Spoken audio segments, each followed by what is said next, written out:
جب ایک بندہ نماز کے اندر کھڑا ہوتا ہے یناجی ربہ، وہ اپنے رب سے سرگوشیاں کر رہا ہوتا ہے. کبھی غور کیا؟ ہم کہتے ہیں اللہ اکبر سبحانک اللہم و بحمدک و تبارک اسمک و تعالی جدک و لا الہ غیرک اعوذ باللہ من الشیطان الرجیم. ہمیں پتہ بھی نہیں ہوتا، ہمارا خیال کہیں اور ہوتا ہے. یہ جو آپ کو اسلاف کی نمازوں میں لذتیں ملتی ہیں نا، وہ کھڑے ہو جاتے تھے تو کسی کو پتہ ہی نہیں ہوتا تھا ہو کیا رہا ہے. حضرت صاحب وہ اپنے رب سے باتیں کیا کرتے تھے.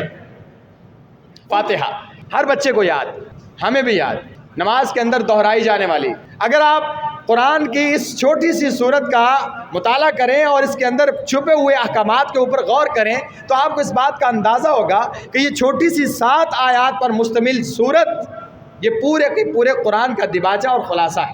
ہمیں اس کا اندازہ نہیں ہے. اس سے ابتدا اور یہ اس کے اندر اللہ تعالیٰ نے 3 چیزوں کو بڑی ابتدائی نوعیت کی اگر دیکھی جائے تو بیان کیا ہے. اس میں عقیدے کو بیان کیا گیا ہے، عبادات کو بیان کیا گیا ہے، پھر منہج کو بیان کیا گیا ہے. عقائد کو بیان کیا الحمدللہ رب العالمین الرحمن الرحیم مالک یوم الدین.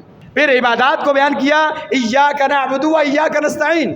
پھر منہج بیان کیا اہدنا الصراط المستقیم صراط الذین انعمت علیہم غیر المغضوب علیہم ولا الضالین. کہ ایک انسان کو دنیا میں رہ کے عقائد کیسے ہوں گے، عبادات کیسے کرے گا، کس کی کرے گا، اور اس کے بعد اس کا طریقہ اور منہج کیا ہوگا.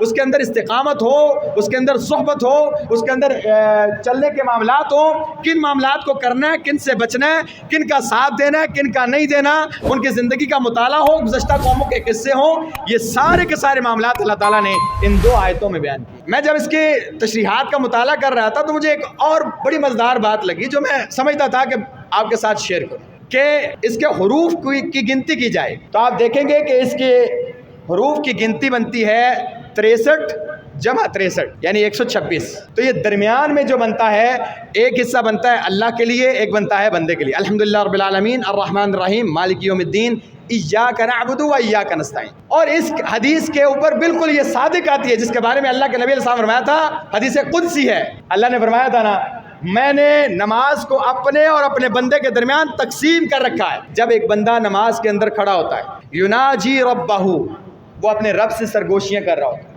وہ اپنے رب سے سرگوشیاں کر رہا ہوتا ہے، بات چیت کر رہا ہوتا ہے. اور مزے کی بات یہ ہے کہ اللہ تعالیٰ باقاعدہ بندے کو اس کی کلام کا جواب دیتے ہیں. کیسے؟ کبھی غور کیا؟ ہم کہتے ہیں اللہ اکبر سبحانک اللہم و بحمدک و تبارک اسمک و تعالی جدک و لا الہ غیرک اعوذ باللہ من الشیطان الرجیم. ہمیں پتہ بھی نہیں ہوتا، ہمارا خیال کہیں اور ہوتا ہے، اور ہمیں پتہ بھی نہیں چلتا کہ ہم نے قل هو اللہ کب ختم کی، اللہ اکبر کیا اور خود بخود رکوع میں چلے گئے. بات کا پتہ نہیں چلا کہ بات کس سے کر رہے ہیں. اللہ کے نبی علیہ السلام فرماتے ہیں، اللہ تعالیٰ فرماتے ہیں جب بندہ کہتا ہے الحمدللہ رب العالمین تو اللہ تعالیٰ فرشتوں سے کہتا ہے حمدنی عبدی، وہ دیکھو میرا بندہ میری حمد بیان کر رہا ہے. جواب آ رہا ہے، جواب. اب بندہ کہتا ہے الرحمن الرحیم تو اللہ فرشتوں سے کہتا ہے اثنا علی عبدی، میرا بندہ میری ثنائیں بیان کر رہا ہے، وہ دیکھو کھڑا ہے.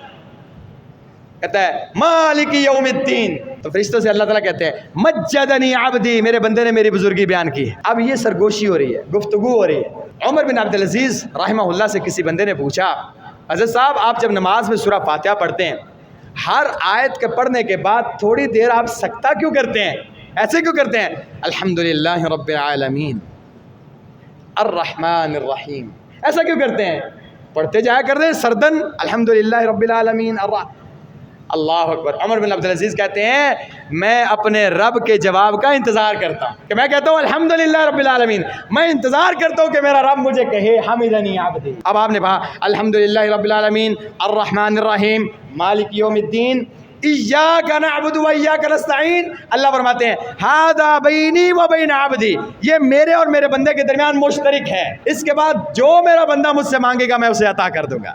اب بندہ کہتا ہے اہدنا الصراط المستقیم صراط الذین انعمت علیہم غیر المغضوب علیہم ولا الضالین. اللہ سیدھے رستے پر رکھیو، متقین لوگوں کا رستہ اور گمراہوں کا اور فاسقوں فاجروں کا یہود و نصارہ کا رستہ نہیں چاہیے. آپ اللہ کو گواہ بنا کے یہ بات کا جواب دیں. اس نظریے اور اس توفیق کے ساتھ، اس انہماک کے ساتھ آپ جب پہلی 3 آیات کو پڑھنے کے بعد 4تھی پڑھیں گے اور اللہ آپ سے وعدہ کریں گے کہ اس کے بعد میرا بندہ جو مانگے گا وہ دوں گا، اور آپ اس کے بعد کائنات کی سب سے قیمتی ترین چیز کا مطالبہ کرتے ہیں اللہ مجھے سیدھے رستے کی ہدایت دے، اس پر قائم رکھنا، یہودیوں اور عیسائیوں والا معاملہ میرے ساتھ نہ کرنا، اللہ عطا کریں گے کہ نہیں؟ لذت ہی کچھ اور ہے بھائی جان. مزہ ہی کچھ اور ہے. اچھا یہ کب ہے؟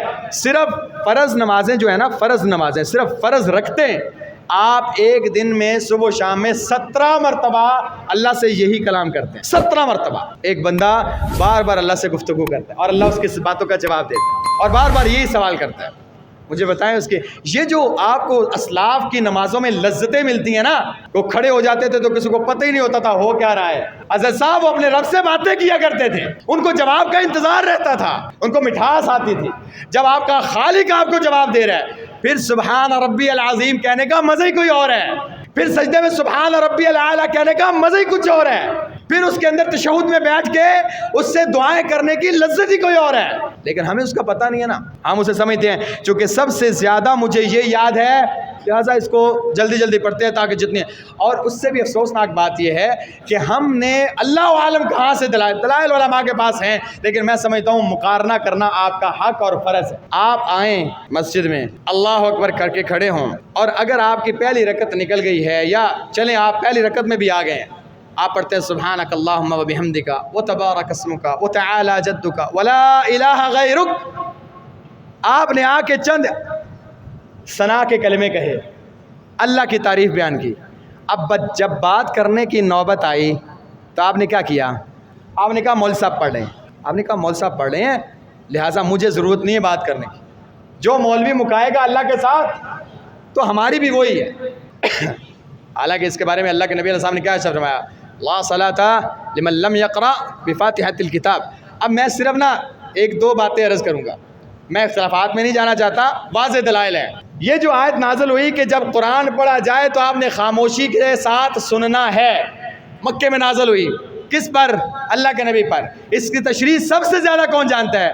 اللہ کے نبی صلی اللہ علیہ وسلم. اس میں کوئی شک ہے؟ نہیں.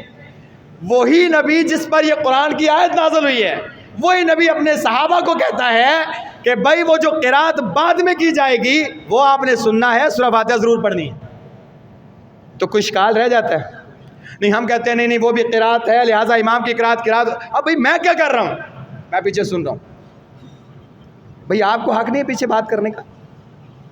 بلکہ اللہ کے نبی علیہ السلام پر ایک دفعہ فجر کی نماز مدینے میں، بات مکے کی ہے، اذا قرئ القرآن فاستمعوا له وانصتوا، یہ مکے کی بات ہے.